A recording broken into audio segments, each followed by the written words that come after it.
नमस्कार दोस्तों। जैसे कि हमारा सब्जेक्ट चला हुआ है भौतिक विज्ञान, तो भौतिक विज्ञान को हम आगे पढ़ेंगे। हमने कल अपना जो टॉपिक था खगोलीय दूरी, पारस्परिक दूरी से प्रारंभ करके आगे कहाँ पर रोका था, गति पर आकर रोक गया था। आज हम वहाँ से ही आगे लेकर चलेंगे और हमारा चैप्टर है आज का गति, तो उसको पढ़ेंगे और गति के साथ साथ अन्य टॉपिक को भी हम पढ़ेंगे। उससे पहले एक और चीज़, अगर इस चैनल को सब्सक्राइब नहीं किया है तो सब्सक्राइब करें, शेयर करें और जितना हो सके लाइक करें, ताकि उन लोगों तक भी ये वीडियो पहुंच सके जिन्हें ज़रूरत है, जो कोचिंग संस्था में जा नहीं सकते, इतने पैसे नहीं दे सकते, लेकिन किसी न किसी माध्यम से वे इस वीडियो के जरिए अपने जो मुकाम पाना चाह रहे हैं, जहाँ पर जो जॉब पाना चाह रहे हैं वो वहाँ तक पहुँच सके। आइए ज़्यादा न समय लेते हुए अपने टॉपिक पर आते हैं। गति आज का टॉपिक है। विरामावस्था, दूरी, विस्थापन, चाल, वेग, त्वरण और न्यूटन के 3 नियम, ये हमारे आज के प्रमुख टॉपिक है और इससे आगे भी अगर समय रहा तो आगे भी हम करेंगे। सबसे पहले जिसके बारे में हमने जिक्र किया था, गति एवं विराम अवस्था। गति अवस्था एवं विराम अवस्था, ये कोई क्या वस्तु है, ये कोई क्या वस्तु है, इसके सापेक्ष ए वस्तु और बी वस्तु भी है, यानी दो और वस्तु इसके सापेक्ष रखी हुई है। जैसे ये वस्तु एक समान, जैसे ये वस्तु एक समान चाल से, ये एक समान भी न हो, किंतु ये क्या है, एक बाह्य फोर्स लगा इस पे F और ये गति करने लगी है, जबकि इसके समानांतर दोनों वस्तु, यानी कि एक वस्तु है ये, इस पे एक फोर्स लगा F और इसके समानांतर जो दोनों वस्तु थी उसके सापेक्ष इसमें क्या आ गई है, गति आ गई है। तो ये क्या किस अवस्था में आ गई है, गति अवस्था में। अब ये वस्तु यहाँ पर पहुंच गई है, यानी ये वाली यहाँ पर पहुंच गई, जबकि ये इसी स्थान पर है दोनों। तो कह सकते हो कि कोई वस्तु जो कि किसी अन्य वस्तु के सापेक्ष गति अवस्था में है तो वह वस्तु गति अवस्था कहलाती है, या वह वस्तु की गति अवस्था कहलाती है। जैसे कि मैंने कल उदाहरण दिया था ट्रेन का। जब आपने देखा होगा, ट्रेन भी ना लो, बाइक ही ले लो, अगर आप बाइक चला रहे हो तो जैसे बाइक क्या है, चलित अवस्था में रोड पे चल रही है, तो उसके सापेक्ष जो अन्य वस्तु है, जैसे पेड़ वृक्ष खड़े रहते हैं सड़क के किनारे, तो वे क्या है, गति अवस्था में नहीं होती, स्थिर अवस्था में रहते हैं, तो वे उसके अपेक्ष सापेक्ष जो बाइक है वो किस अवस्था में होगी, गति अवस्था में होगी। जबकि बाइक के सापेक्ष जो आपकी वस्तु होगी, जैसे पेड़ हो गए, खंबे हो गए, या कोई विद्यालय हो या कोई भवन हो, वो किसी स्थिति में होगा, वो स्थिर अवस्था में रहेगा। तो वही क्या कहलाते हैं, उसकी स्थिर अवस्था। और गति अवस्था कब क्या लगी, जब कोई बाह्य बल किसी वस्तु पर उसे कार्य करने के लिए क्या करता है, प्रेरित करते हैं, तो वो बल आगे की ओर क्या करने लगता है, वो वस्तु आगे की ओर क्या करने लगती है, कार्य करने लगती है। इसके सापेक्ष ये कौन सी किस में रहेगी, स्थिर, और ये चलित यानी कि गति, और ये स्थिर अवस्था। तो ये क्या होगी, विराम और गति अवस्था। यानी कि विराम अवस्था कौन सी है, जो उसके सापेक्ष है, जो गति कर रही है वस्तु, और जो उसके अपोजिट है वो कौन सी है, गति अवस्था। तो ये हुआ। उसके बाद में सेकंड जो पोजीशन बनती है, जो सेकंड स्थिति आती है, वो आती है आपकी दूरी। सेकंड क्या है, दूरी। दूरी क्या होती है, सपोज करो कोई व्यक्ति है, ये कार है, यह व्यक्ति है, या अन्य कुछ भी हो सकते हैं, वह एक समय अंतराल में जितनी दूरी तय करता है, एक समय अंतराल में जितनी दूरी तय करता है वह क्या कहलाती है, उसकी दूरी कहलाती है। यानी कि कोई अपना प्रारंभिक बिंदु से चला, ये क्या है, इसका प्रारंभिक बिंदु, यहां से चला और इस बेस तक पहुंचा। मान के चलो इसकी जो दूरी है वो 10 किलोमीटर की दूरी है, यानी कि इसकी पूरी की दूरी कितनी है, मान लेते हैं कि 10 किलोमीटर की दूरी है। तो एक व्यक्ति इस छोर से इस छोर तक 10 किलोमीटर चला, तो वह उस व्यक्ति द्वारा जो चली गई चाल है या जो भी स्थिति पोजीशन बनी है वो क्या कहलाती है, उसकी दूरी कहलाती है। तो दूरी जब 10 किलोमीटर की उसने तय की, तो ये क्या हुआ, 1 किलोमीटर, 2 किलोमीटर, 3 किलोमीटर, 4 किलोमीटर, इस टाइप से हम चलते गए, इस टाइप से हम चलते गए और एक एक किलोमीटर को हम क्या करते गए, जोड़ते गए। जब एक एक किलोमीटर जोड़ते गए तो हम कितने पे पहुंच गए, 10 किलोमीटर पे। तो इससे समझना क्या है कि यह क्या होती है, धनात्मक होती है। यह क्या होती है, धनात्मक होती है। इसका तात्पर्य कि दूरी हमेशा धनात्मक होगी। जैसे आपकी बाइक का, गाड़ी का मीटर जो होता है, जैसे ही आप उसे लेकर चलोगे तो उसकी जो डिजिटल प्रारंभ हो जाती है, तो उस वक्त क्या होती है, वो चलती रहती है कंटिन्यू। जब वे चलती रहती है, इतने आप चलोगे इतने वो चलती रहेगी, तो वो क्या होगी, पॉजिटिव दिखाएगी। या तो आप उस स्थान पे यानी कि इस स्थान पे पहुंचे, यहाँ तक उसने 10 किलोमीटर का दिखा, फिर वापस आए, फिर 10 किलोमीटर का दिखा, तो 10-10 कितने हो जाएगी, 20 किलोमीटर। तो दूरी हमेशा क्या होगी, धनात्मक होगी। और यह क्या है, सॉरी, अदिश राशि। और अदिश क्या है, जिसकी कोई निश्चित दिशा ना हो, वही क्या है, अदिश है। वैसे ही हमारी जो गति थी वो भी क्या थी, अदिश राशि। वो भी कौन सी राशि, अदिश राशि, यानी कि उसकी कोई दिशा ही नहीं है। तो इनका क्या होगा, दोनों का परिमाण होगा। इनकी कोई दिशा नहीं होगी, इनका क्या होगा, परिमाण होगा। तो गति होगी, दूरी होगी। नेक्स्ट है विस्थापन। विस्थापन किसे कहते हैं, विस्थापन किसे कहते हैं, विस्थापन हमारा होगा यानी कि वस्तु की अंतिम स्थिति से और प्रारंभिक स्थिति तक। यानी कि कोई वस्तु है, उसकी अंतिम स्थिति ये थी और उसकी प्रारंभिक स्थिति ये थी। इनके बीच की जो दूरी होगी, यानी जो डिस्टेंस है इन दोनों के बीच की, उसे ही हम क्या कहते हैं, विस्थापन कहते हैं। उसे क्या कहते हैं, विस्थापन। यानी कि प्रारंभिक, उसकी अंतिम बिंदु से लेकर, यानी कि अंतिम बिंदु वो मान सकते हैं और प्रारंभिक ही मान सकते हैं। इन दोनों के बीच की दूरी को, यानी कि जो उसने दूरी तय की है, उसे ही हम क्या कहते हैं, विस्थापन कहते हैं। विस्थापन एक अदिश राशि है। विस्थापन क्या होती है, एक अदिश राशि, सॉरी सदिश राशि। कौन सी राशि, सदिश राशि है। यह एक सदिश राशि है और सदिश राशि हमेशा क्या होती है, जिसका परिमाण प्लस दिशा,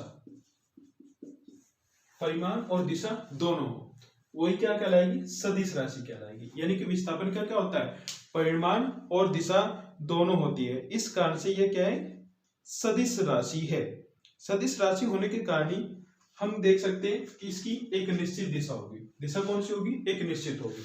तो जब एक निश्चित दिशा है और परिणाम भी साथ में, और ये सदिश राशि भी है, तो उसके बाद सेकंड आता है अगला, ये धनात्मक भी हो सकती है, यानी इसका मान क्या होता है, धनात्मक भी हो सकता है, इसका मान ऋणात्मक भी हो सकता है, और इसका मान शून्य भी हो सकता है।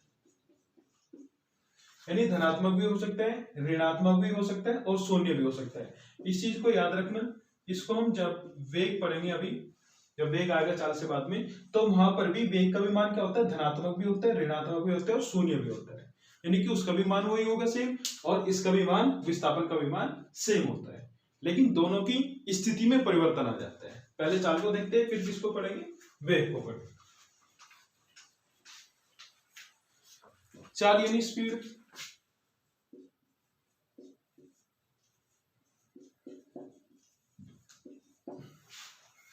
चाल यानी स्पीड। चाल कैसे भी हो सकती है, कोई व्यक्ति यहां से यहां तक गया, एक किससे गया होगा, चाल से गया होगा, एक चाल से गया होगा। चाल कितनी में हो सकती है, 5 किलोमीटर पर घंटा भी हो सकती है, 10 किलोमीटर पर घंटा भी हो सकती है, जितने भी है एक्सेट्रा हम मान सकते हैं। तो एक स्थान से दूसरे स्थान पर जब कोई व्यक्ति जा रहा है, तो वो किससे चलेगा, एक गति से चलेगा, एक चाल से चलेगा। तो वही उस व्यक्ति द्वारा तय की गई दूरी, एक समान चाल से जो तय की गई है, उसको ही हम क्या कहते हैं, चाल कहते हैं। तो चाल क्या होगी, दूरी तय करने की स्थिति। तो चाल क्या है, दूरी तय करने की स्थिति। और अगर हम अलग लैंग्वेज में बात करें तो अलग लैंग्वेज में क्या आ गई, कोई वस्तु इकाई समय में जितनी दूरी तय करती है, यानी कि इकाई समय। इकाई क्या होती है, छोटी। जैसे हम किसमें पढ़ते हैं, मैथ में पढ़ते हैं, कोई डिजिट हुई जैसे 0, 123, तो इकाई, दहाई, सैकड़ा, हजार, इस टाइप से हम पढ़ते हैं। तो ये क्या है, इकाई, यानी सबसे छोटी, यानी कि इकाई समय, यानी कि सेकंड, माइक्रो सेकंड वगैरह जितने भी होते हैं उसमें तय की गई दूरी को हम क्या कहते हैं, चाल कहते हैं। उसके बाद में आता है वेग। कोई वस्तु इकाई समय में निश्चित दिशा में, क्या है, दिशा निश्चित है। तो जब दिशा निश्चित है, हमने यहाँ पर भी क्या पढ़ी है, दिशा, और यहाँ पर भी हम क्या पढ़ रहे हैं, दिशा। तो दिशा दोनों भी क्या है, निश्चित है। तो वहां पे मैंने क्या बताया था कि ये इन दोनों का मान क्या हो सकते हैं, धनात्मक भी हो सकते हैं, ऋणात्मक भी हो सकते हैं, और शून्य भी हो सकता है। तो इकाई समय में, यानी कि एक निश्चित दिशा में जितनी वह दूरी तय कर रही है, वह उस वस्तु का क्या कहलाता है, वेग कहलाता है। और इसका जो मीटर सेकंड जो एसआई मात्रक होता है वो होता है मीटर पर सेकंड होता है। एसआई मात्रक क्या होगा, मीटर पर सेकंड, याद रखना है। और नेक्स्ट आता है आपका त्वरण। त्वरण क्या होते हैं, त्वरण को स्मॉल ए से तो हम प्रदर्शित करते हैं। स्मॉल ए क्या है, इसका सिंबल है, जिन कह सकते हो, स्मॉल ए से इसको प्रदर्शित करते हैं, और इसको कहते हैं वेग परिवर्तन की दर।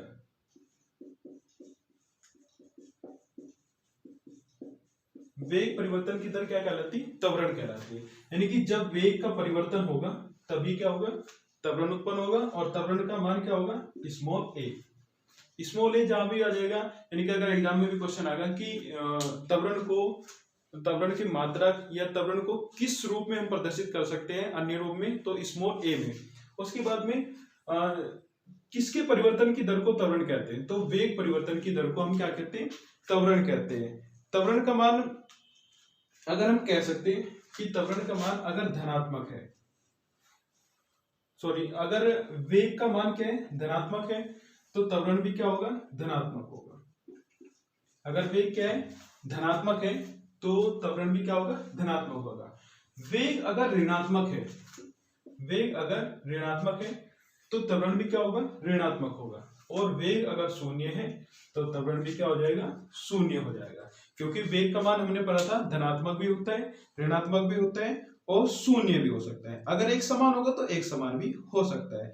तो किस पर डिपेंड करेगा, वेग पर डिपेंड करेगा, किसका मान, त्वरण का मान। उसके बाद में हम एक छोटा सा टॉपिक है कोणीय वेग।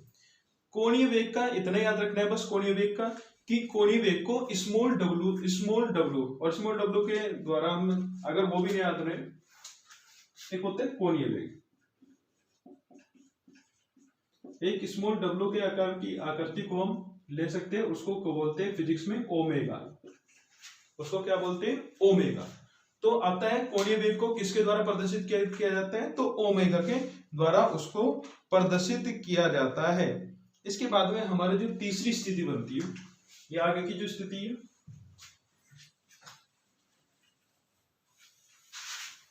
उसमें आते हैं न्यूटन के नियम। न्यूटन के नियम हम अभी तक पढ़ते हैं कि न्यूटन के 3 नियम होते हैं, प्रथम, द्वितीय और तृतीय।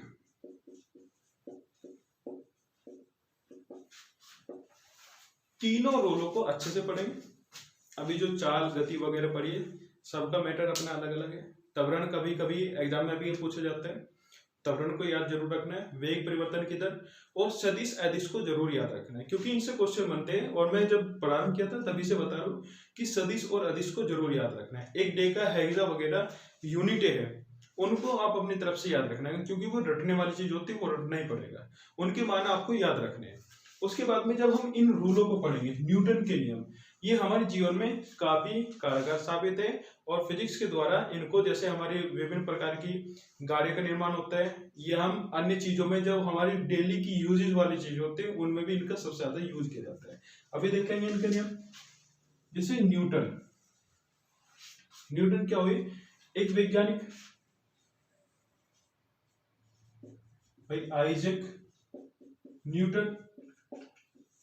और इस न्यूटन शब्द के द्वारा ही इस इन वैज्ञानिकों के नाम के द्वारा ही इन नियमों का नाम भी क्या रखा गया है, न्यूटन रखा गया है। अर्थात वैज्ञानिक को सम्मान दिया गया है, जिसके कारण इनका इस नियम का नाम यानी कि इन रूलों का नाम भी न्यूटन के नाम पर ही रख दिया गया है। प्रथम नियम की जब हम बात करते हैं, रूल नंबर फर्स्ट, नियम प्रथम, तो हम पढ़ते भी आए, बहुत का तो रिवीजन ही होगा। प्रथम नियम कहते हैं कि जब तक कोई एक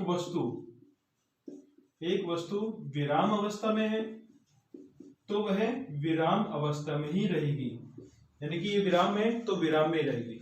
अगर कोई वस्तु गति अवस्था में है तो वह गति अवस्था में ही रहेगी जब तक कि उस पर कोई बाह्य बल कार्य न करे। यानी कि सीधी सी बात है, अगर ये रुकी हुई है तो रुकी हुई रहेगी, ये गति में है तो गति अवस्था में रहेगी जब तक कि इन पर कोई बाह्य बल कार्य न करे। यानी कौन ना कार्य करे, एफ को क्या है, बल। तो बल कार्य करेगा तभी क्या होगा, कोई वस्तु या तो चलेगी या नहीं चल रही है तो रुकी रहेगी, दोनों काम अपनी स्थिति में रहेगा। तो हम क्या करते हैं, इसको समझते हैं क्या सिस्टम। जैसे आपने एक होता है जड़त्व करो, एक क्या होता है जड़त्व करो, तो जड़त्व के रूल को भी इसके प्रथम नियम ही माना गया है। यानी कि न्यूटन के प्रथम नियम के अनुसार ही जड़त्व का नियम भी कार्य करता है। अब हम यहाँ पर देखते हैं कि एफ बल कार्य कैसे करता है। जैसे कोई ट्रेन है, ट्रेन चल रही है, उसने ब्रेक मारे, ब्रेक लगने के कारण आदमी क्या हुआ, आदमी किसी अवस्था में था, रुकी हुई अवस्था में, लेकिन जैसे ही ब्रेक लगे तो किधर की ओर, आगे की ओर तुरंत झुक जाता है, क्योंकि आदमी क्या था, किस अवस्था में था, विराम अवस्था में, जबकि ट्रेन किस अवस्था में थी, गति अवस्था में। लेकिन जैसे ही ब्रेक लगे, जैसे ही किसने किया, बाह्य बल ने कार्य किया, उसी समय दो चीजों पर प्रभाव पड़ा। हालांकि अन्य चीजों पर प्रभाव पड़ता है, लेकिन दो चीजों पर, ट्रेन पर क्योंकि ट्रेन रुक गई, और दूसरी किस पर पड़ा, व्यक्ति पर, क्योंकि व्यक्ति किस में था, विराम अवस्था में, और व्यक्ति किस में आ गया, गति अवस्था में। यानी कि वस्तु जो व्यक्ति था विराम अवस्था में था, और जब उस पर बाह्य बल ने कार्य किया, बाह्य बल कहां पर लगा, ट्रेन पर लगा, और ट्रेन के साथ साथ व्यक्ति पर लगा। जब उसने बाह्य बल पर काम किया, उस बाह्य बल ने कार्य किया, उस समय व्यक्ति आगे की ओर झुका और ट्रेन रुक गई, यानी दो पर काम किया। इसका सीधा सा तात्पर्य है कि जब भी किसी विषय वस्तु पर बल लगाया जाएगा तभी वह कार्य कर सकती है, या कार्य से क्या हो सकती है, समाप्त हो सकता है कार्य, या रुक सकती है। इनके कई उदाहरण होते हैं, इसके क्या होते हैं, कई उदाहरण है। अगर हम इनकी बात करें, जैसे कोई गोली है, जब हम किसी बंदूक से गोली छोड़ते हैं तो उसमें कहा गया है कि कांच नहीं टूटता, यानी कि जब हम गोली किसी उसमें डालते, मिरर की तरफ को छोड़ते हैं तो कांच नहीं टूटता। जब उस समय कांच नहीं टूटता, यानी कि गोली का जो वेग है वो अधिक है। लेकिन जब हम पत्थर को मारते हैं, पत्थर को किसी कांच पे मारते हैं तो कांच टूट जाता है, यानी कि जो पत्थर का वेग है वो तो क्या होता है, कम होता है, जबकि कांच की गोली का वेग क्या था, ज्यादा था, जिसके कारण वो क्या होगा, वो एक छेद बना देता है या होल बना देता है। उसके बाद में हथौड़े से कसने में हल्की सी जमीन पर मारना पड़ता है, तो वो भी किसका उदाहरण है, प्रथम नियम का उदाहरण है। उसके बाद में कंबल को हाथ में पकड़कर अगर डंडा मारेंगे, जैसे कंबल को आप पकड़ रहे हैं या कोई व्यक्ति कंबल को पकड़ रहे हैं, उस वक्त वह कंबल क्या है, विराम अवस्था में होगा। यानी कि जब हम उस पर कोई डंडा मारेंगे, कुछ मारेंगे, तो वो गति अवस्था में आ जाएगा। तो गति अवस्था में कब आएगा, तो उससे क्या हो जाएगी, जो उसमें धूल भरे कण होंगे वो उससे बाहर निकल जाएंगे, और बाकी जो क्वालिटी होगी, जो उसकी बची रहेगी, जो स्थिरता बची रहेगी, वो बिल्कुल ऐसे आ जाएगी, यानी कि उसकी जो गंध है वो सारी की सारी बाहर निकल जाएगी। उसके बाद में जो नेक्स्ट आता है, पेड़ की टहनियों की हिलाने से, जो पेड़ की टहनी होती है, एक पेड़ है, वृक्ष है, कोई भी आपने देखा होगा, जब भी हम किसी पेड़ को हिलाते हैं तो उसके फल जो है नीचे गिर जाते हैं। नीचे गिरने की यानी कि पेड़ किस में आ गए, गति अवस्था में, जबकि जो फल थे भी एकदम से गति अवस्था में नहीं आ पाए, और जब उन पर कोई बाह्य बल लगा तो वो तुरंत फल कहां पर आ गए, नीचे आ गए। और नीचे क्यों होते हैं, ग्रेविटी के कारण आते हैं। तो ये क्या है, ये इसके उदाहरण है प्रथम नियम के, आप अपनी बुक से देख सकते हो। अगर ना समझ में आए तो कमेंट करके बता देना, मैं दोबारा इसको समझा दूंगा। द्वितीय नियम कहते हैं F बराबर एम ए, यानी कि F बराबर एम ए। F क्या है, बल है, एम क्या है, द्रव्यमान होता है, और ए क्या है, त्वरण है। ए क्या है, त्वरण है। तो एफ बराबर एम गुना ए। एफ क्या था, बल था, एम क्या है, द्रव्यमान है, और त्वरण ए क्या है, स्मॉल ए, त्वरण। तो इसी के बल पर, यानी कि इसी रूल के नियम पर, जो रूल बना है इसी पर क्या करता है, द्वितीय नियम कार्य करता है। द्वितीय नियम कार्य करता है किसका, न्यूटन का। न्यूटन का द्वितीय नियम इसी पर कार्य करता है। जो बल है इसका भी मान शून्य हो सकता है, त्वरण का भी मान शून्य हो सकता है, किंतु द्रव्यमान का मान शून्य नहीं हो सकता है। द्रव्यमान का मान क्या नहीं हो सकता है, शून्य नहीं हो सकता है। तो द्रव्यमान क्या नहीं हो सकता, शून्य, जबकि बल क्या हो सकता है, शून्य।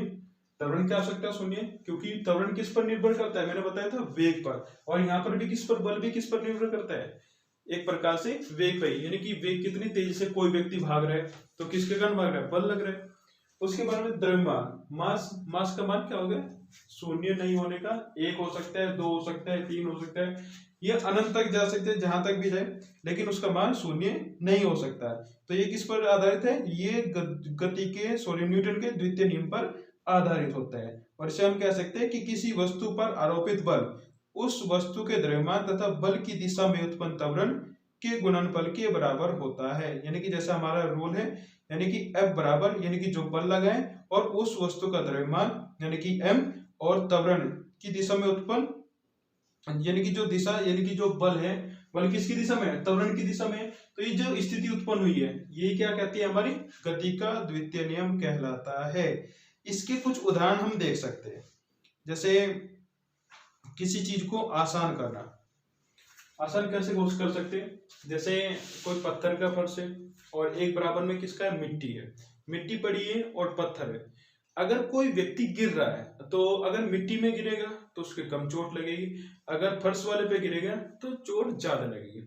जैसे कोई रेसर है, तो अगर कोई लंबी कूद कर रहा है, कोई भी व्यक्ति है जो स्पोर्ट का है और लंबी कूद कर रहे हैं, तो पहले लंबी कूद के लिए उस छोटे से एरिया की क्या करते लेते हैं, खुदाई कर लेते हैं, उसे थोड़ा सा क्या कर लेते हैं, बालूनुमा बना लेते हैं, थोड़ी खुरदरी करके। तो उसके द्वारा जब वो कूदता है तो उसकी चोट क्या लगती है, कम लगती है, ठीक है नहीं। तो वो स्थिति किसमें आती है, गति के जो गति का इसका न्यूटन का द्वितीय नियम है, इसके ऊपर निर्भर करता है। और यही किसमें आते हैं, गति का द्वितीय नियम है। गति के नियम को हम न्यूटन के नियम, गति का फर्स्ट नियम, द्वितीय नियम, तृतीय नियम, ये इस पर निर्भर करता है। जैसे कोई गेंद है, अगर लेदर की गेंद है और एक टेनिस की गेंद है, तो जब हम लेदर की गेंद को कैच करेंगे और टेनिस की गेंद को कैच करेंगे, तो दोनों की गेंद में, टेनिस की गेंद को जब हम कैच करेंगे तो आसानी से हमारी कैच हो जाती है, लेकिन लेदर की गेंद पे हमारे हल्की चोट हमें महसूस जरूर होती है। उसके बाद में कीलों को अधिक गहराई तक ठोकने पर, इस प्रकार के अलग अलग अपने उदाहरण है, इसको आप देख लेना। नेक्स्ट आता है आपका गति का तीसरा नियम या तृतीय नियम, किसका, न्यूटन का। न्यूटन का तृतीय नियम, गति का तृतीय नियम या न्यूटन का तृतीय नियम।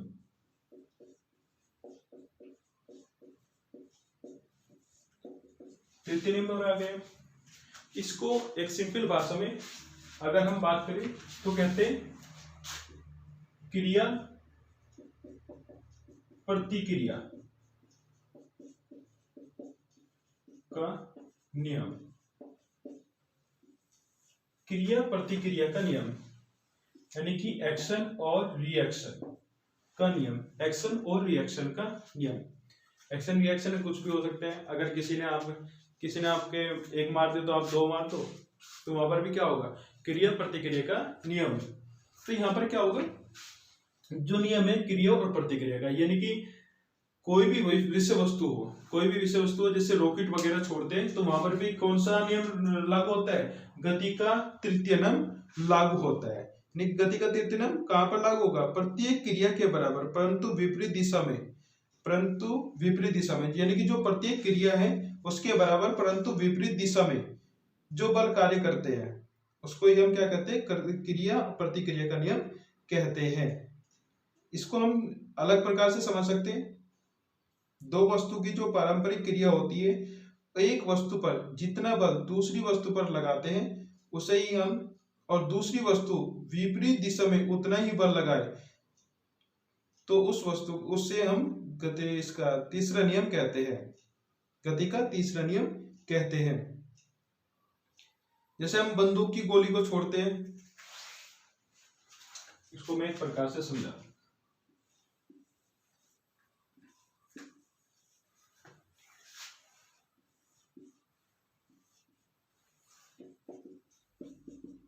कोई विषय वस्तु है, इधर से भी बल कार्य कर रहा है, इधर से भी कर रहा है, ठीक है नहीं, यानी कि इधर से भी कार्य हो रहा है, इधर से भी कार्य हो रहा है, लेकिन विषय वस्तु कहां पर है? अपनी निश्चित अवस्था में, अपनी क्या निश्चित अवस्था में, यानी कि जब तक बल इक्वल रहेगा तब तक तो कोई कुछ नहीं होने का। लेकिन जैसे ही यहाँ पर 10 न्यूटन का और यहाँ पे 15 न्यूटन का बल हो गया तो ये इसको क्या कर लेगा? एकदम एक्शन रिएक्शन का कार्य करना प्रारंभ हो गया। जैसे रॉकेट है, अगर रॉकेट लॉन्च होते हुए देखो टीवी वगैरह में, या वैसे भी वहां पर जाकर इसरो जो श्रीहरिकोटा है आंध्र प्रदेश में, तो वहां पर जो रॉकेट होते हैं गैस के द्वारा जब उसको प्रेशर किया जाता है, गैस के द्वारा क्या किया जाता है, जब प्रेशराइज किया जाता है तो गैस उसको ऊपर की ओर उठाने के लिए गैस प्रेशर मारती है और नीचे से प्रेशर लगता है, तो वहां पर कौन सी क्रिया होती है? एक्शन रिएक्शन की क्रिया होती है, यानी कि वो उसको ऊपर ले जाता है, जबकि ग्रेविटी किधर की ओर खींचती है? नीचे की ओर खींचती है, और गैस उसको किधर की ओर उठाती है? ऊपर की ओर, यानी कि वहां पे एक्शन रिएक्शन का कार्य किया जाता है। अगर एग्जाम में क्वेश्चन आ जाए कि रॉकेट किस न्यूटन के किस नियम पर कार्य करता है, रॉकेट जो है किस नियम पर कार्य करता है, तो तृतीय नियम पर कार्य करता है। जब हम बंदूक के द्वारा गोली को छोड़ते हैं, जब हम बंदूक के द्वारा किसी गोली को छोड़ते हैं तो हल्का सा पीछे की ओर झटका लगता है।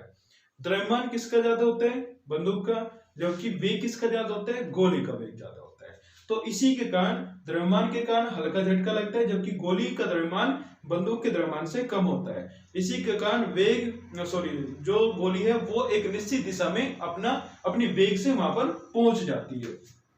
उसके बाद में कुछ और उदाहरण है, जैसे कुएं से पानी खींचते समय रस्सी टूट जाना, तो रस्सी टूट जाएगी तो क्या होगा? व्यक्ति पीछे की ओर गिर जाएगा। ऊंचाई से कूदना, और जैसे कोई व्यक्ति है नाव से तुरंत कूद जाना, नदी के तट पर खड़ा है या समुद्र के तट पर खड़ा है, जैसे वो कूदेगा तो नाव किधर की ओर? बाहर की ओर जाएगी और व्यक्ति अंदर की ओर चला जाएगा। तो ये स्थिति क्या है? गति के तृतीय नियम की स्थिति है। कल हम एक अन्य टॉपिक के अनुसार फिर आपके लिए हाजिर होंगे, तब तक के लिए नमस्कार।